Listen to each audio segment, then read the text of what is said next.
দর্শক, ইস্পাহানি মির্জাপুর চা মুক্তবাক অনুষ্ঠানে আপনাদের সবাইকে স্বাগত জানাচ্ছি। আপনাদের সাথে আছি আমি মনজুর আল মতিন। যুদ্ধের ডামাডোল চারিদিকে এবং প্রতিনিয়ত সেই যুদ্ধ বেড়েই চলেছে। বোধহয় এক ধরনের তীব্র অসহায়ত্ব বোধহয় কাজ করে আমাদের অনেকের মধ্যেই সেই যুদ্ধ নিয়ে চিন্তা করলে। তার প্রভাব দেশে পড়তে শুরু করেছে। এইমাত্র একটু আগে খবরে দেখছিলাম যে একজন ব্যক্তি পেট্রোল পাম্পে তেল নিতে গিয়ে রীতিমতো আগ্নেয়াস্ত্র প্রদর্শন করেছেন সেখানে। এর প্রভাব আর কি কি ক্ষেত্রে বাংলাদেশে পড়ছে সে নিয়ে কথা বলতে চাই। তিনজন সম্মানিত অতিথি রয়েছেন আমাদের সাথে। আছেন জনাব শেখ ওয়াহিদুজ্জামান দীপু অ্যাডভোকেট, তিনি সদস্য জাতীয় নির্বাহী কমিটি বিএনপি। আছেন জনাব আশরাফ কায়েসার, সিনিয়র সাংবাদিক, এবং জনাব সারওয়ার তুষার, যুগ্ম আহ্বায়ক, জাতীয় নাগরিক পার্টি। আপনাদের তিনজনকেই স্বাগত আমাদের এই অনুষ্ঠানে। শুরুতেই জনাব আশরাফ কায়েসার, আপনার কাছে আসতে চাই। যা হচ্ছে এখন পর্যন্ত দেশে তেলের রেশনিং ব্যবস্থা সরকার চালু করেছেন, তারপরে পাম্পগুলোতে দীর্ঘ লাইন, যতটুকু আতঙ্ক ছড়াচ্ছে ততটুকু আতঙ্কিত হবার কারণ আছে কিনা?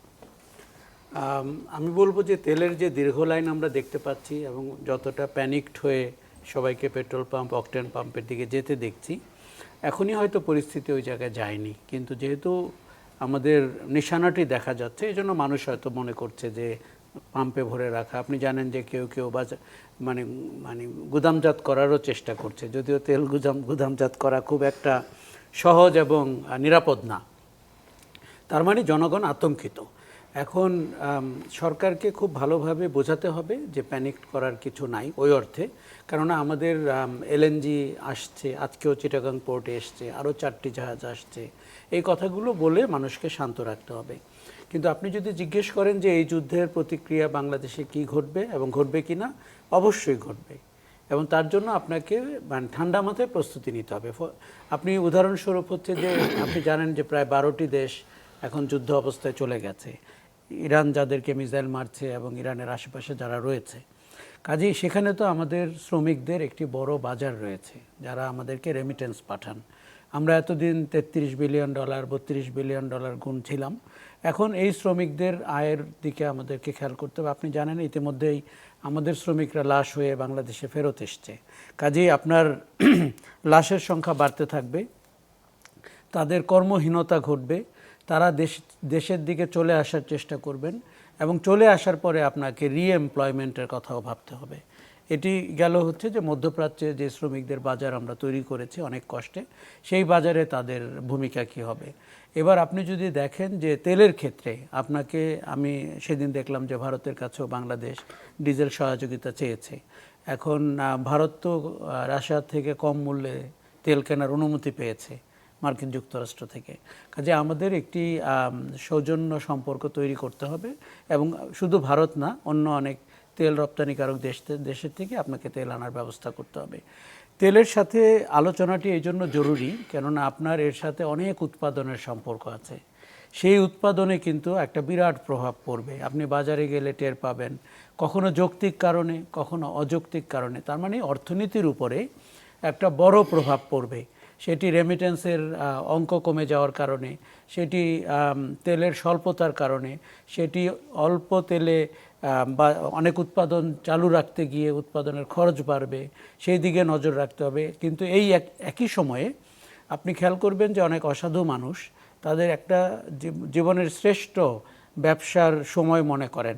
ওই দিকেও নজর রাখতে হবে যে আপনি পরিস্থিতিকে ব্যবহার করে কেউ যেন অসাধু ব্যবসায় নিজেকে নিয়োজিত না করে। এটি সর্বোচ্চ গুরুত্ব দিতে হবে যে মানুষের ভেতরে স্বস্তি বজায় রাখা, অযথা প্যানিক না হওয়া এবং সরকারের পক্ষে বা প্রাইভেট সেক্টরের পক্ষে যেখানে যেখানে রোল প্লে করার সুযোগ আছে, সেটি এমনকি বিদেশি বাজারে কর্মরত শ্রমিকদের ক্ষেত্রেও সেই জায়গাগুলোতে আমাদের রোল প্লে করতে হবে।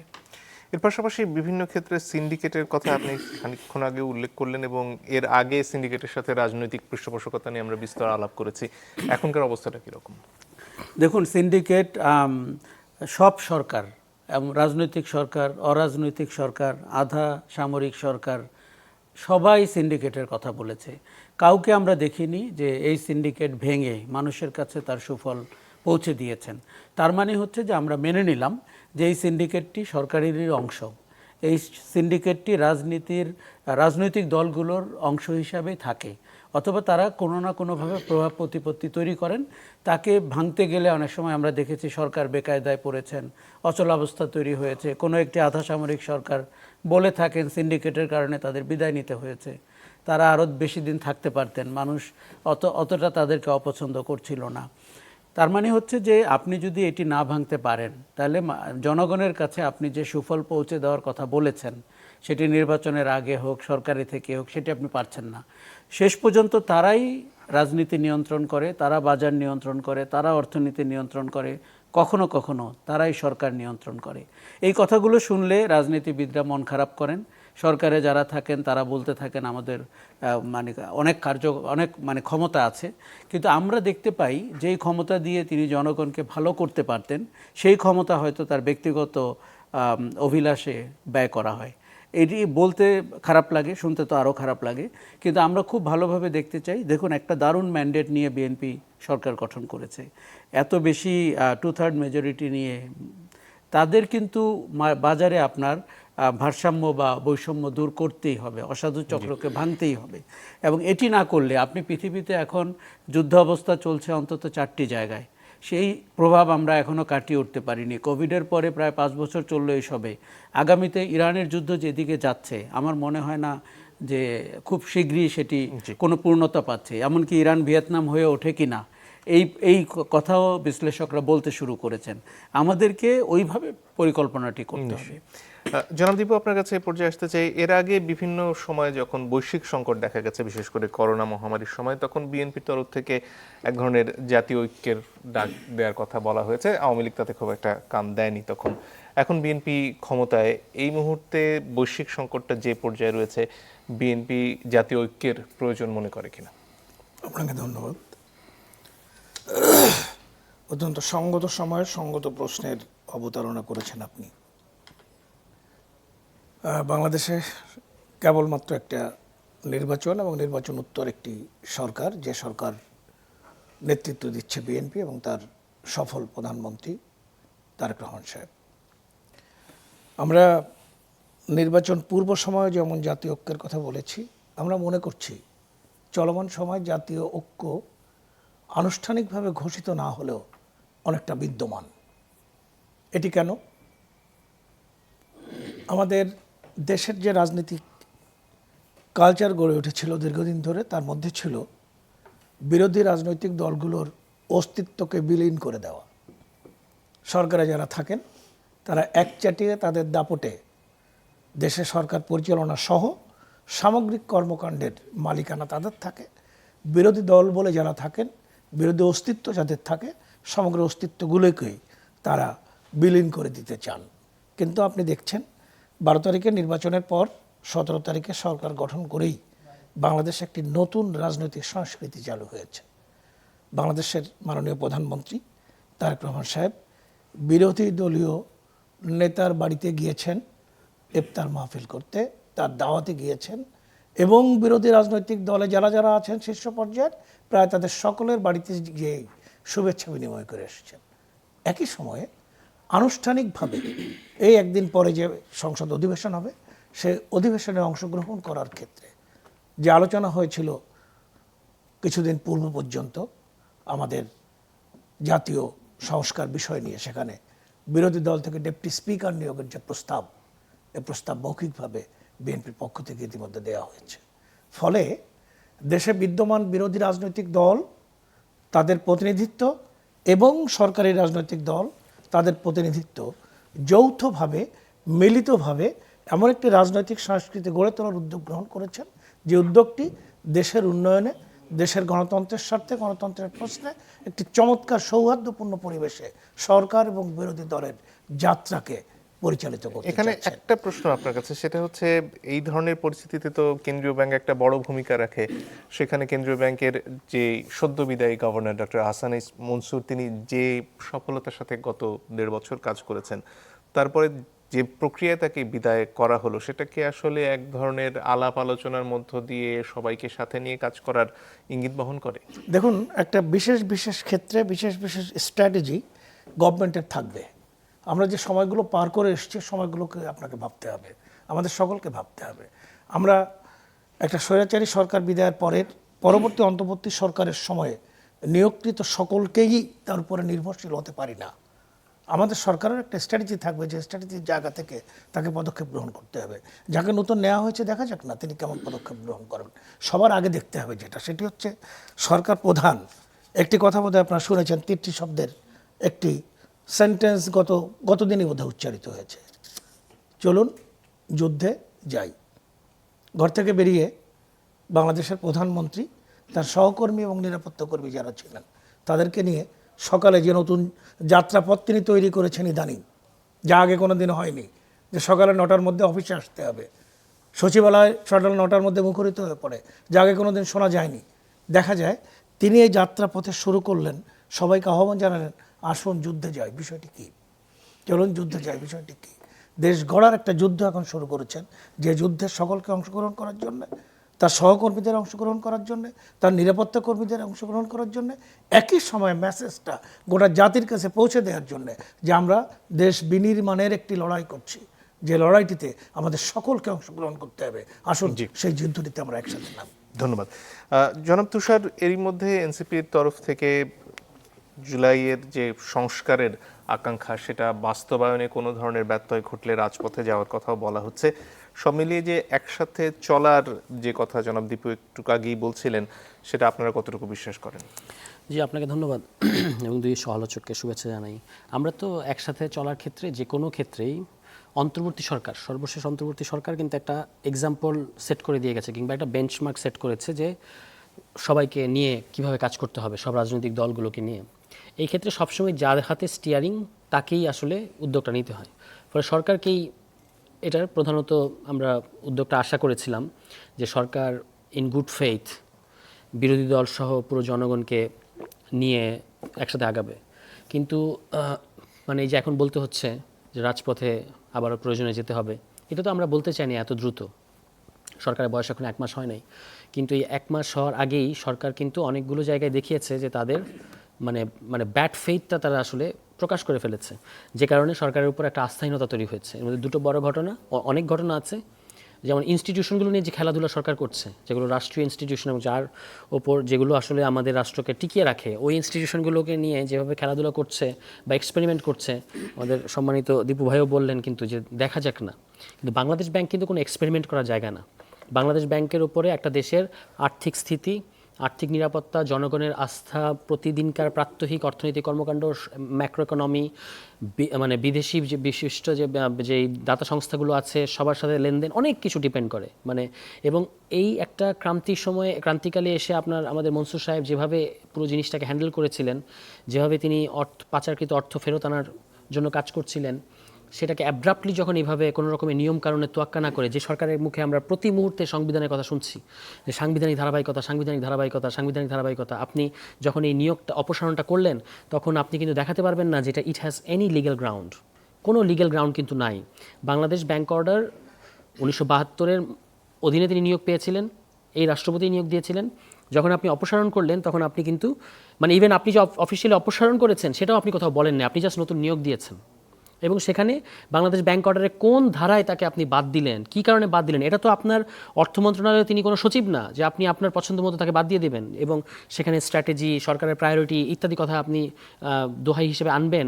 এটা বাংলাদেশ ব্যাংকের মতো প্রতিষ্ঠানের ক্ষেত্রে বলা যায় না। ফলে ওখানে একটা বড়সড় ধরনের আস্থার সংকট তৈরি হয়েছে। এবং অর্থনীতি এমন একটা জিনিস, এটা একটা সবসময় ম্যাজিকের মতো, যে মানুষকে সবসময় আপনার আস্থায় রাখতে হয়, আস্থা রাখাটা হচ্ছে সবচেয়ে জরুরি। এই যে একটা বৈশ্বিক সংকট শুরু হয়েছে, এই সংকটের সময় আমরা গত সরকারকে দেখেছি যে ইউক্রেন যুদ্ধটাকে কিভাবে তারা ম্যানিপুলেশন করেছে। এক পর্যায়ে সলিমুল্লাহ খানের মতো পণ্ডিত ব্যক্তি বলতে বাধ্য হয়েছে যে মনে হচ্ছে যে আমরাই সমস্ত খরচ দিচ্ছি, যেভাবে সরকার কথায় কথায় ইউক্রেন যুদ্ধকে দেখাতো। তো আমরা আশা করবো যে এই সরকার সেটা করবে না ইরানের ক্ষেত্রে, এই যে যেটাকে বলে যে অজুহাত হিসেবে দেখানো। কিন্তু আমাদের পলিটিক্যাল কোয়েশ্চেন, এই যে জনাব তারেক রহমান আমাদের মাননীয় প্রধানমন্ত্রী, তার অনেকগুলো গুড জেস্চার দেশে প্রশংসিত হচ্ছে। তিনি হেঁটে যাচ্ছেন, তিনি নিজের পানি নিজে ঢেলে খাচ্ছেন, তিনি সহকর্মীদের যুদ্ধের আহ্বান করছেন ইত্যাদি ইত্যাদি, এগুলো তিনি করছেন এবং সাধারণ চেয়ারে বসছেন। এগুলো ভালো, এগুলো একটা স্পেকটাকেল তৈরি করে। কিন্তু পলিটিক্যাল কোয়েশ্চেনে যদি আপনি ফেল করেন তাহলে এগুলোর কোনো মূল্য থাকবে না। এই সমস্ত যে তার যে গুড জেস্টার এগুলো মেরিটলেস জিনিসে পরিণত হবে। সেই পলিটিক্যাল কোয়েশ্চেনটা কি, যে আপনি শপথ নেওয়ার আগেই আসলে একটা ওয়াদা ভঙ্গ করলেন, গুড ফেথটা নষ্ট করলেন, যেটাতে আপনি নিজে সাইন করে এসেছিলেন। আপনি এটা নিজের একটা পার্টি, মানে এই জুলাই জাতীয় সনদ এবং তারপরে সে জাতীয় ঐক্যমত্য কমিশন থেকে সমস্ত দল মিলে একটা জিনিস তৈরি করেছে, সেটাতে আপনিও একটা পার্টি। তারপরে গণভোট হলো, সেই গণভোটে বলা ছিল যে সংস্কার পরিষদ হবে, আপনি সেটা শপথ নিলেন না, আপনার 2/3 আছে। তাহলে এই গরমটা বা এই গোটা আপনি কাকে দেখাচ্ছেন? কোনো তো দরকার নাই, আপনি সংস্কার পরিষদে তো আপনারই 2/3 বিএনপির আছে। তরফ থেকে বলা হচ্ছে যে জুলাই সনদে এই সংস্কার পরিষদের শপথের ব্যাপারটা ছিল না, সে কারণে তারা এটা যেহেতু চাপিয়ে দেওয়া হয়েছে তাদের ভাষ্য অনুযায়ী রাষ্ট্রপতির আদেশের মাধ্যমে, সে কারণে তারা এটি নিতে না, পারে। এটা তো জুলাই সনদে থাকার কথা না। দুটো স্টেপ এখানে ভুল করলে চলবে না। একটা হলো যে জুলাই সনদটা হয়ে গেছে অক্টোবরের মধ্যে এবং জাতীয় ঐক্যমত্য কমিশন আলোচনাটা শেষ করে দিচ্ছিল। তখন আমরা সহ অনেকগুলো দল প্রতিবাদ করেছি যে আপনি তো আবারও এটাকে 3 জোটের রূপরেখা বানাবেন যদি আপনি ইমপ্লিমেন্টেশন প্রসেসটা এখানে বসে ঠিক করে না যান। তখন এসছে যে কিভাবে আমরা এই জুলাই সনদ যে প্রণয়ন করলাম, এটা কি আমরা শুধু পরের গভর্নমেন্টের সদিচ্ছার উপর ছেড়ে দেবো, যেটা এখন বিএনপির পক্ষ থেকে বলা হচ্ছে যে আমরা আমাদের উদারতা হিসেবে দেখা উচিত। আমরা যে ডেপুটি স্পিকার দিচ্ছি জুলাই ওই কী বলে জুলাই সনদ অনুযায়ী যে ডেপুটি স্পিকার বিরোধী দল থেকে আসবে, এটা আমাদের উদারতা হিসেবে দেখা উচিত। তা আমরা আপনার উদারতার মুখাপেক্ষি কেন থাকবো? এটা তো জাতীয় সনদের মধ্যে পরিষ্কার বলা আছে, যদি আপনি এটা ইমপ্লিমেন্ট করেন তাহলে বাই ডিফল্ট এটা বিরোধী দল পাবে। তাহলে সেটা আপনি কেন? এটাই হচ্ছে বিএনপি সুবিধাবাদী রাজনীতি, মানে সরকারের সুবিধাবাদী রাজনীতি। যে একদিকে আপনি আদালতে পাঠাচ্ছেন, জিনিসটাকে সাবজুডিস করে দিচ্ছেন, আরেকদিকে বলছেন যে এটা আমাদের উদারতা। আমরা তো আপনার উদারতা, আমরা একটা প্রসেস চাই, এই প্রসেসটা যেটা সবাই অ্যাগ্রি করেছে। তো সেখানে বলা ছিল যে জাতীয় সনদটা আমরা বাস্তবায়ন করব কিভাবে, যে একটা জুলাই সনদ বাস্তবায়ন আদেশ, আপনি আমাদের এখন যিনি স্বরাষ্ট্রমন্ত্রী তার বক্তব্যগুলো দেখেন, সেই সময়ের তিনি তো অ্যাগ্রি করে আসছেন এই প্রসেসে।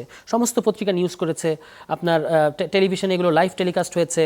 তো জুলাই সনদ বাস্তবায়ন আদেশ হবে এবং সেটার অধীনে আপনি যে একটা গণভোট করবেন, তো গণভোট তো বর্তমান সংবিধানে নাই, কিভাবে আমরা গণভোট করবো, এই প্রশ্নটা উঠেছিল। ওঠার পরে এটা সালাউদ্দিন ভাই এটা রিজলভ করেছেন এভাবে যে জাতীয় গুরুত্বপূর্ণ ইস্যু উত্থাপিত হলে গণভোট করা যাবে না, এমন কোনো বিধিনিষেধ বর্তমান সংবিধানে নাই, কাজেই করা যাবে। এবং সেই জন্য আমরা জুলাই সনদটা, জাতীয় সনদ বাস্তবায়ন আদেশটা করলাম। তো সেইটা কিভাবে চাপিয়ে দেওয়া হলো? আচ্ছা ঠিক আছে, চাপিয়ে দেওয়া হয়েছে, তো চাপিয়ে দেওয়া হলে আপনি ওই নভেম্বরে আদেশটা হয়েছে, আপনি নভেম্বরে কেন আদালতের কাছে গেলেন না? আপনি এখন কেন যাচ্ছেন যখন এটার ইফেক্ট, এটার ফল আমরা পেয়ে গেছি? গণভোট পেয়ে যাওয়ার পরে আপনি ওই আইনকে চ্যালেঞ্জ করার মধ্যে দিয়ে আসলে কি অর্জন করতে চাচ্ছেন আমাদের কাছে কিন্তু পরিষ্কার না। ফলে এইখানে এটা শেষ করছে, এইটা বলে যে এখানে সরকার ডেফিনেটলি পলিটিক্যাল কোয়েশ্চেনে একটা মানে দ্বিচারিতা এবং একটা প্রতারণার আশ্রয় নিচ্ছে। ধন্যবাদ। একটা বিরতির সময় হয়ে গেছে দর্শক, একটু পরে ফিরে আসি, আশা করি সাথে থাকবেন।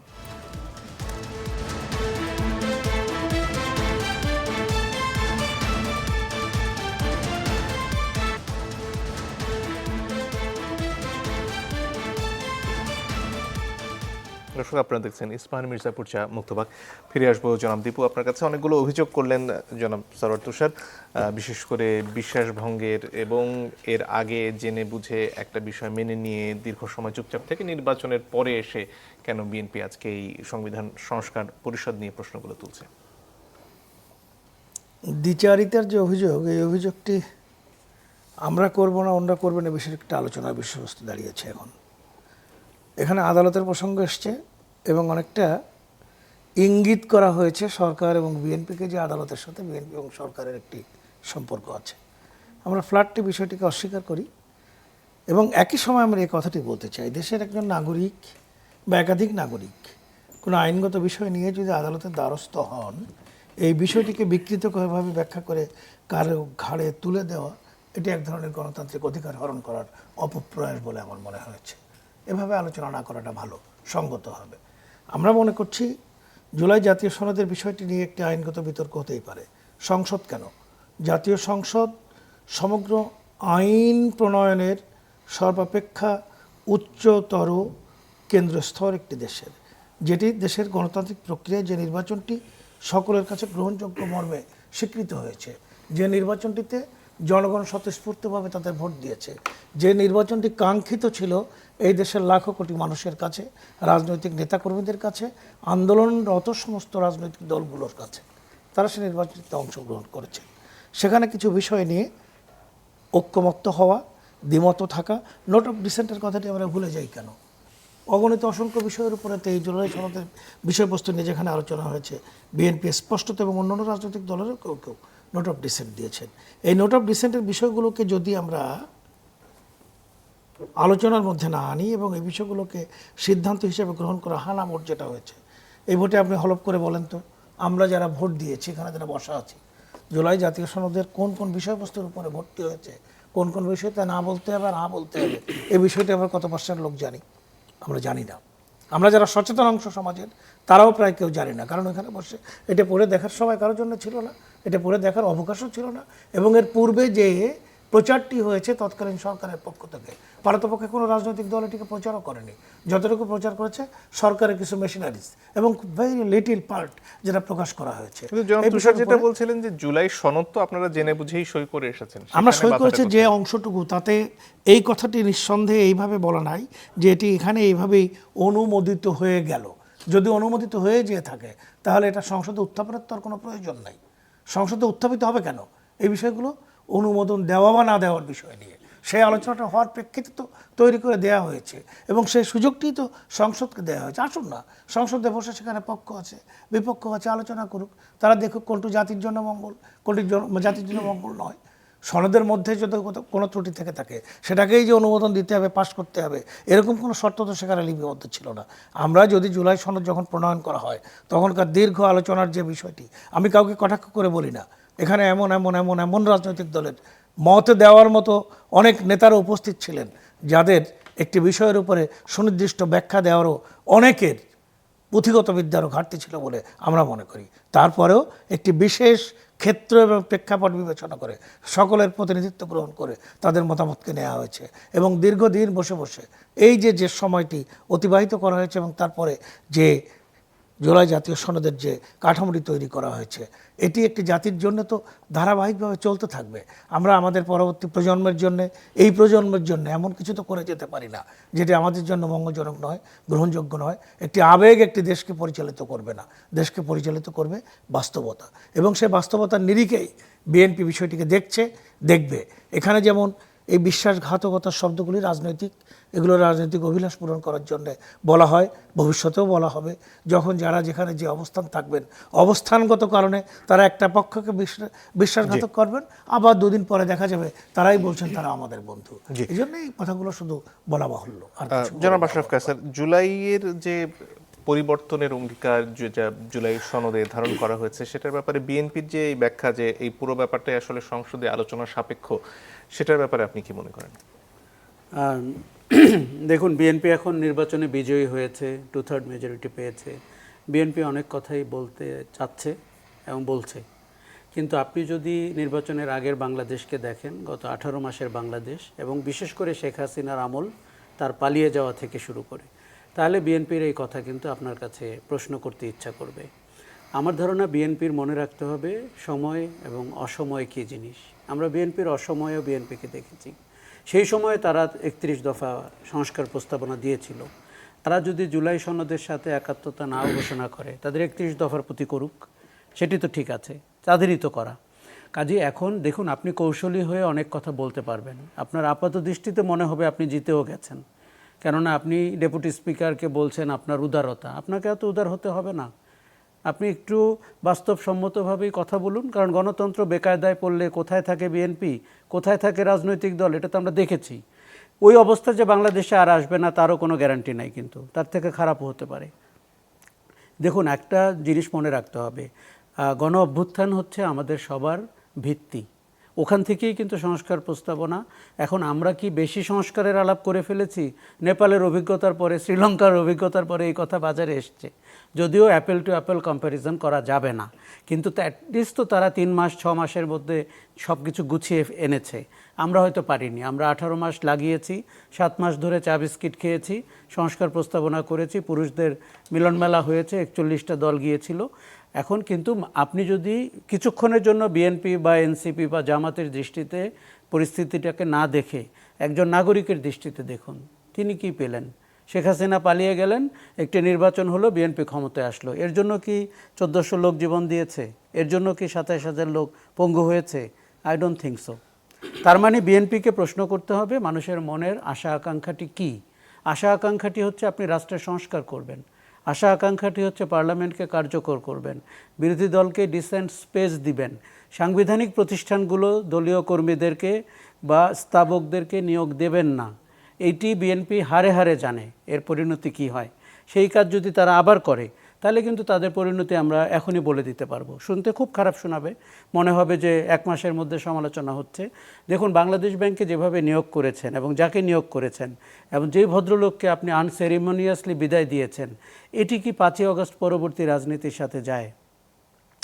একেবারেই যায় না। এরকম করে আমি অন্তত 10টা কথা বলতে পারবো। আর এই যে মন্ত্রীরা যারা আপনার বিভিন্ন নির্যাতনের মুখে পড়েছেন, আমি প্রায় মজা করে বলি যে একজন স্বরাষ্ট্রমন্ত্রী 9 বছর গুম ছিলেন, একজন প্রধানমন্ত্রী 17 বছর নির্বাসনে ছিলেন, একজন মন্ত্রীকে আমি চিনি উনি 18 বার জেলে গিয়েছিলেন। সেই মন্ত্রী সবার ব্যবহার, কথা, আচরণ, সততা ভিন্ন তো হতে পারতো।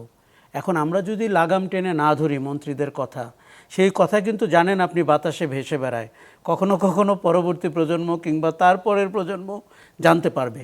অন এ সিরিয়াস নোট, আমাদের যেই সংসদ অধিবেশনটি শুরু হচ্ছে, দেখুন সংসদের কথা বলে, সংবিধানের কথা বলে আপনি অনেক দিন কুতর্ক করতে পারবেন, রাজনীতি করতে পারবেন, কিন্তু আপনাকে খোলা মনে বলতে হবে সততার সাথে যে আপনি এই কথাগুলো সংস্কারের ভেতর থেকে মেনে। বিএনপি যে নোট অফ ডিসেন্ট দিয়েছে আমরা সবাই খেয়াল করেছি, এবং নোট অফ ডিসেন্টের বাইরে যেই জিনিসগুলো আছে সেগুলো তো আপনি বাস্তবায়ন করবেন।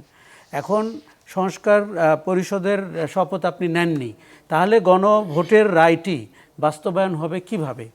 এই কথা এই তো বিশেষজ্ঞদের ডেকে গণভোটের প্রস্তাবনাটি সামনে এসেছিল। তখন তো বিএনপি এই মিটিংয়ে ছিল, বিএনপি তো একমত হয়েছে যে গণভোটের রায় থেকেই। তারেক রহমান তো জনসভায় গিয়ে বলেছেন গণভোটে হ্যাঁ ভোট দিন।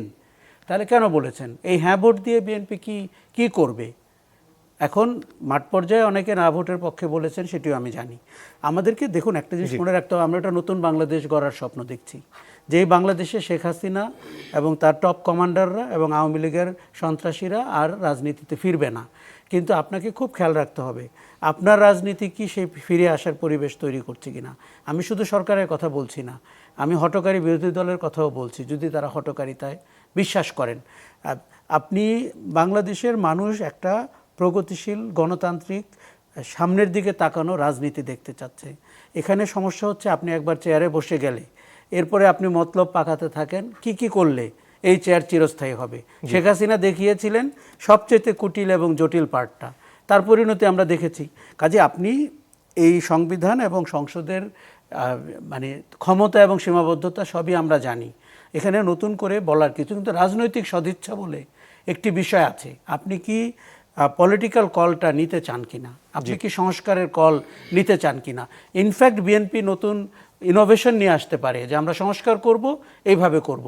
কিন্তু আপনি যদি বাংলাদেশ ব্যাংকের গভর্নরের নিয়োগ দিয়ে আমাদেরকে বলতে চান যে আপনি সাংবিধানিক প্রতিষ্ঠানগুলোকে কিভাবে চালাবেন, আপনি দুর্নীতি দমন কমিশনের অবস্থা দেখেন। হাসিনা সরকার $210 বিলিয়ন নিয়ে পালিয়ে গেছে, আর দুর্নীতি দমন কমিশনে চেয়ারম্যানও নাই, কমিশনারও নাই। তাতে কি হলো? জনাব সারোয়ার তুষার, আপনার কাছে ফিরে আসি। রাষ্ট্রপতি প্রসঙ্গে বেশ বিতর্ক চলছে এবং বিএনপির কয়েক নেতারই মধ্যে রাষ্ট্রপতির মেয়াদের মধ্যে পরিবর্তন হবেন কিনা সে নিয়েও সংশয় প্রকাশ করেছেন। এনসিপির এই ব্যাপারে বেশ কঠোর অবস্থান, আপনারা এই রাষ্ট্রপতির অপসারণের জন্য বরাবরই দাবি জানিয়ে আসছেন। পরিস্থিতিটা সামনে আসলে কোন দিকে যাচ্ছে বলে মনে করেন? জি, এটা বলার আগে দুটো জিনিস আগের প্রসঙ্গ থেকে বলি। একটা হলো যে আপনি এই যে গণভোটকে আদালতে পাঠালেন, প্রথমত এটা একটা অত্যন্ত নজিরবিহীন এবং এককার্যজনক কাজ হয়েছে, এবং এখানে বিএনপির দলীয় আইনজীবীরা জড়িত। ভাই যদি অস্বীকার করেন তাহলে কিছু করার নাই। এই যে গাজী কামরুল ইসলাম সজল, গাজী তৌহিদুল ইসলাম, তারা জাতীয়তাবাদী আইনজীবী ফোরামের নির্বাহী কমিটির সদস্য, তারাই এটা, এবং এটা কোর্ট পাড়ায় ওপেন সিক্রেট, সবাই জানে যে কীভাবে মেকানিজমটা হয়েছে। আপনি সেটাকে ওখানে নিয়ে গেলেন এবং গণভোটকে নিয়ে গেলেন। এই গণভোট, জনাব তারেক রহমান সাহেব কিন্তু গণভোটে হ্যাঁ ক্যাম্পেইন করেছেন, বলেছেন যে গণভোটে আপনারা সবাই হ্যাঁ দেবেন। তাহলে এখন আপনি এটা কেন নিয়ে যাচ্ছেন? শুধুমাত্র এই কারণে যে এই কথাটা বলবেন যেহেতু এটা আদালতে বিচারাধীন আছে, আমরা আসেন ইন দ্য মিন টাইম আমরা কিছু উদারতা করি, আমরা ডেপুটি স্পিকার আপনাদের দিয়ে দিলাম। এইটাই হচ্ছে উদ্দেশ্য, আর কোনো উদ্দেশ্য নাই। এটা হচ্ছে একটা মানে চতুরতার আশ্রয় নেয়। আমি বলছিলাম যে এটাই যেন না নেওয়া হয়। আচ্ছা, দ্বিতীয় কথা হচ্ছে আপনার নোট অফ ডিসেন্ট। আমাদের অনেকগুলো বিষয়ে নোট অফ ডিসেন্ট আছে, তো নোট অফ ডিসেন্ট আছে, এটা সেটেল করতে হলেও তো আপনাকে সংস্কার পরিষদে যেতে হবে। আপনি আপনার নোট অফ ডিসেন্টগুলো করেন না, যেগুলোতে আপনি একমত হয়েছেন সেগুলো করার জায়গাটা তো সংস্কার পরিষদ। এবং গণভোটের প্রেক্ষাপট তো এটাই যে এই জিনিসগুলো পার্লামেন্টে করা যায় না, কারণ পার্লামেন্টে করলে পরবর্তীতে আদালতে যেতে হয়, এবং আদালতে যেন এগুলো না যাওয়া হয় সে কারণে জুলাই সনদের অঙ্গীকারনামার 3য় দফায় সমস্ত রাজনৈতিক দল বলেছে যে এগুলো নিয়ে আমরা আদালতে প্রশ্ন তুলব না, কারণ এটা পলিটিক্যাল কোয়েশ্চেন, এবং পলিটিক্যাল কোয়েশ্চেনকে আমরা আইনের মানে যান্ত্রিক ফ্রেম দিয়ে দেখব না, এই কথাগুলো ওখানে হয়ে আসছে। এই পুরো ব্যাকগ্রাউন্ডটা, পুরো প্রেক্ষাপটটা যদি বিএনপি আজকে ভুলে যেতে চায় কিংবা জাতির সাথে বলতে চায় যে না এখন আমরা যেহেতু 2/3 আছি, আমরা সংসদ বুঝি, আমরা যেটা বলবো সেটা বাস্তববাদী, বাকি সব আবেগী, এটা খুব খারাপ জিনিস হবে। এবং বিএনপির পক্ষ থেকে আমরা সবসময় এটা শুনি যে আমরা রাষ্ট্র পরিচালনা করেছি, আমাদের অভিজ্ঞতা আছে, আমরা বুঝি বাস্তবতাটা কি, আপনারা সবাই খুবই রোমান্টিক। তো আপনারা রাষ্ট্র ক্ষমতা পরিচালনা করেছেন, সেইটার কী কী ডিজাস্টার হয়েছে আমাদের সামনে তো সেগুলো পরিষ্কার। আপনি বিএনপির অতীতে 2বার রাষ্ট্র ক্ষমতায় যাওয়া, তাদের একবারও কি বিদায়টা কি প্লেজেন্ট বিদায় হয়েছে? 96-এ, 2006-এ একবারও কি প্লেজেন্ট বিদায় হয়েছে? এখান থেকে তারা কিছু শিখবে না? শুধুমাত্র আমরা বয়স কম বলে তারা বলে দেবে যে না আপনারা সবাই রোমান্টিক, আপনারা কিছুই বোঝেন না, এই দৃষ্টিভঙ্গিটা ঠিক না। এবার আসলে রাষ্ট্রপতি প্রসঙ্গে, বিএনপি যদি ন্যূনতম আত্মমর্যাদা থাকে, এই রাষ্ট্রপতি একদিনও বিএনপি আসার পরে থাকতে পারেন? এবং এই খাঁচার পাখিটাকে আপনি বের করলেন, জনাব তারেক রহমান সাহেব তাকে প্রোটোকল পর্যন্ত দিলেন, এটা তো গণ অভ্যুত্থানকে আপনার অশ্রদ্ধা করা। তিনি যে একজন নির্বাচিত প্রধানমন্ত্রী, একটা বাংলাদেশের অনেক দিন পরে এত ব্রুট মেজরিটি নিয়ে আপনি ক্ষমতায় এসেছেন, আপনার নিজেকে আপনি অপমান করছেন কেন? কারণ এই ভদ্রলোক আপনাকে বলেছেন যে আমি শব্দটা উচ্চারণ করতে চাই না। তারেক রহমান সম্পর্কে চুপ্পুর অতীতের বক্তব্য কী? তারপর হচ্ছে আপনার বেগম খালেদা জিয়াকে উনি ভুয়া অরফানেজের ট্রাস্ট মামলায় ভোগান নাই, তখন তিনি দুদকের কমিশনার ছিলেন। সামরিক আমাদের শহীদ প্রেসিডেন্ট জিয়াউর রহমানকে উনি কী মনে করেন? উনি মনে করেন যে অবৈধ সামরিক শাসক। তাহলে এই লোককে আপনি সাংবিধানিক ধারাবাহিকতার নামে রাখছেন। বাংলাদেশে সাংবিধানিক ধারাবাহিকতার স্রেফ মানে হচ্ছে জয় বাংলার রাষ্ট্রপতি এখন বাংলাদেশ জিন্দাবাদের রাষ্ট্রপতি হয়ে গেছে, এছাড়া তো আর কিছু না। কারণ উনি তো ওনার শপথ ভঙ্গ করেছেন। আপনি যদি সংবিধানকে এত ভালোবাসেন, উনাকে সরিয়ে দেওয়াটাই সাংবিধানিক। কীভাবে উনি শপথ ভঙ্গ করেছেন? ওনার বিরুদ্ধে দুর্নীতির অভিযোগ আছে। তো আমাদের সংবিধান কি বলে যে একজন দুর্নীতিগ্রস্ত লোক রাষ্ট্রপতি থাকতে পারবেন? উনি দ্বৈত নাগরিক। সেটা বিএনপি একসময় রিপোর্ট প্রকাশ করেছিল, প্রতিবেদন প্রকাশ করেছিল যে উনি মালয়েশিয়ায় ওনার সেকেন্ড হোম আছে এবং তিনি সেখানকার পাসপোর্ট হোল্ডার। বাংলাদেশের সংবিধান এটা অ্যালাউ করে না। তাহলে উনি তো রাষ্ট্রপতি আছেন সংবিধান ভঙ্গ করে, এবং তিনি আবার 2018 সালের অবৈধ পার্লামেন্ট কর্তৃক নিয়োগপ্রাপ্ত ছিলেন।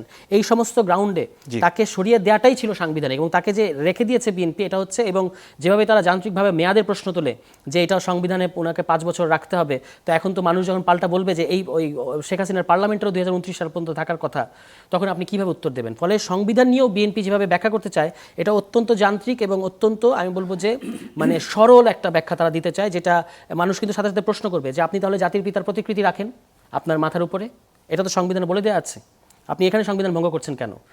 আপনি স্ট্রিক্টলি সংবিধান মেনে চলতে পারবেন না। কিন্তু চুপ্পুকে কোনো এক অদ্ভুত কারণে কোথাও বিএনপি এরকম কোনো প্রতিশ্রুতি দিয়ে রেখেছে কিনা সেটা আমরা জানি না, কিন্তু এরকম একটা আত্মমর্যাদাহীন ব্যক্তিকে, একজন দুর্নীতিবাজকে বিএনপি যেভাবে রাষ্ট্রপতি হিসেবে পোট্রে করার চেষ্টা করছে, এটা বিএনপি রাজনীতি হতে পারে না। ধন্যবাদ। আরও একটা বিরতির সময় হয়ে গেছে দর্শক, একটু পরে ফিরছি, আশা করি সাথে থাকবেন।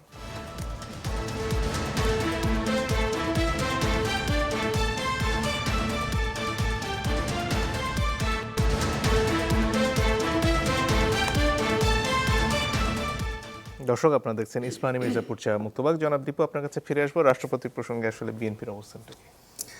আসলে এটা তো একদিন পরে শুরু হবে এবং তার মধ্য থেকেই শেষ হবে। একটা দেশের রাষ্ট্রপতি নিয়োগ এবং রাষ্ট্রপতি বিদায়ের একটা প্রক্রিয়া আছে, সাংবিধানিক প্রক্রিয়া। আমাদের দেশে বিদ্যমান সংবিধানে রাষ্ট্রপতি নির্বাচিত হন 5 বছরের জন্যে, এবং তার নির্বাচনের পরবর্তী সময়ে তার এই পদ যদি শূন্য করতে হয়, তাহলে কয়েকটি প্রক্রিয়া আছে। তাকে আইদার রিজাইন করতে হবে from the post of president, অথবা অভিশংসনের মাধ্যমে তাকে বাদ দিতে হবে। এই দুইটা প্রক্রিয়া ছাড়া অন্য কোনো প্রক্রিয়া স্বাভাবিক নয়, অস্বাভাবিক প্রক্রিয়া, যেটি সংবিধান অ্যালাউ করে না। এখন আমাদের দেশের হাসিনা বিদায়ের পরে চুপ্পু তাদের বানানো রাষ্ট্রপতি, তাকে এবং তার কাছ থেকেই শপথ নিয়ে অন্তর্বর্তী সরকারের যে সময়কাল এবং সমস্ত রাজনৈতিক দল সে সময়কালকে মেনে নিয়ে একটা নির্বাচন, এবং সেই নির্বাচনের মধ্যে দিয়ে আরেকটি সরকার গঠনের যে প্রক্রিয়া শুরু হয়েছে, সেই সরকার তাদের যাত্রা আনুষ্ঠানিকভাবে সংসদের মধ্য দিয়ে শুরু করবে আগামী 12 তারিখে। 12 তারিখে শুরু হয়ে যাওয়ার পরে সংসদে যদি সিদ্ধান্ত গ্রহণ করা হয় যে তাকে অভিশংসিত করা হবে, তাহলে সংসদ সদস্যরা majority will take the decision. এবং যদি সকল দলের সদস্যরাই মিলিতভাবে সিদ্ধান্ত নিতে চায় যে প্রস্তাব উত্থাপিত হয়েছে, এই প্রস্তাবের পক্ষে আমরা সবাই একমত, তাহলে তার অভিশংসন হয়ে যাবে। অত্যন্ত সঙ্গত কারণেই তার অবস্থানটা পরিষ্কার, সে কোথায় চলে যাবে। বিএনপি কথা কি কোথাও ঘোষণা করেছে যে আমরা এই রাষ্ট্রপতিকে রাষ্ট্রপতি রেখে আমাদের পরবর্তী 5 বছর কাটাতে চাই? বিএনপিকে কথা কোথাও ঘোষণা করেছে যে সাংবিধানিকভাবে তাকে অপসারণ করা যায় না বলে বিএনপি অবস্থান গ্রহণ করছে, তাকে অপসারণ করা হবে না? বিএনপিকে এই জাতীয় কোনো অ্যানাউন্সমেন্ট কোথাও করেছে?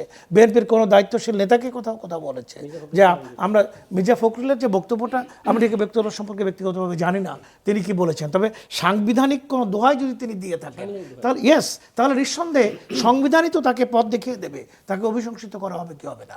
যদি অভিশংসনের কোনো প্রস্তাব এই পার্লামেন্টে উঠতেই পারে, উঠবে না এরকম কোনো গ্যারান্টি বিএনপি দেয়নি, উঠতেই পারে।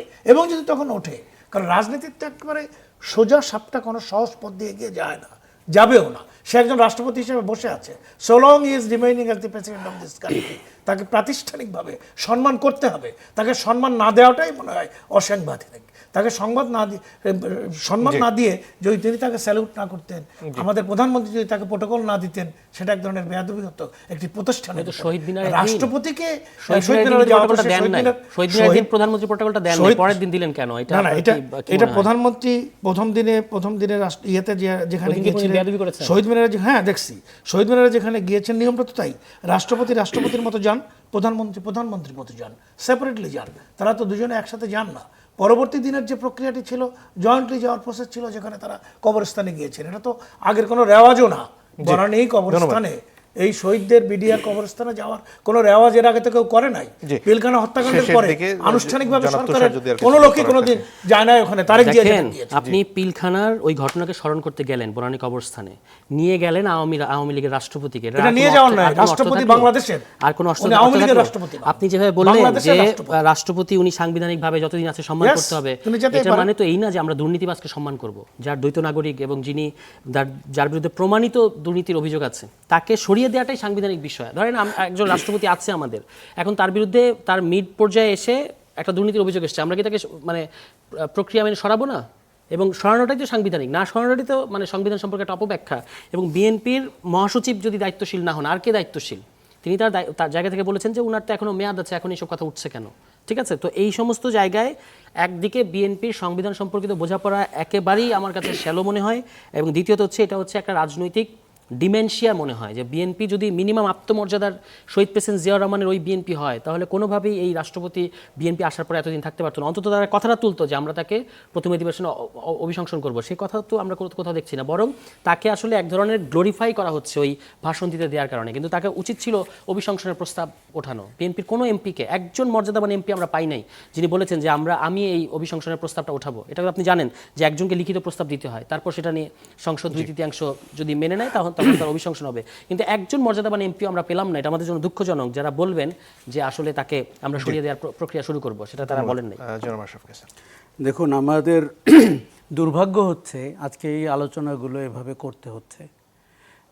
চুপ্পু বলে একটা লোকের পক্ষে কথা বলতে হচ্ছে, তার সাংবিধানিক পদ মর্যাদার কথা বলতে হচ্ছে, তার আয়ু কতদিন আছে এগুলো বলতে হচ্ছে।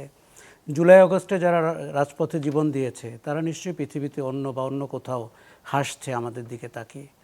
কেননা আপনি কিভাবে ক্ষমতা এসছেন, আপনি কিভাবে নির্বাচন করেছেন, কিভাবে 2/3 পেয়েছেন, সবগুলোর পাটাতন কিন্তু জুলাই আগস্ট। নাহলে বিএনপি আজকে কোথায় থাকতো? তাদের কয় লক্ষ মামলা আরও বাড়তো। এবং দেখুন, আমি সেদিনও সামাজিক যোগাযোগ মাধ্যমে দেখলাম আওয়ামী লীগের মন্ত্রী এমপিরা এখনও এমপি লেখে তাদের পরিচয়ে। শাহরিয়ার আলমেরটা দেখলাম, তারা তো বিএনপির মতের ঠিকই করছে। কারণ চুপ্পুর যদি সাংবিধানিক বাধ্যবাধকতা থাকে, শেখ হাসিনারও তো আছে, পালিয়ে যাক আর সরে পড়ুক, যাই বলেন, ভাষার ব্যবহার যাই হোক, ওই পার্লামেন্ট তো ওই চুপ্পু যে সংবিধানের রাষ্ট্রপতি, ওই পার্লামেন্ট তো ওই সংবিধানের।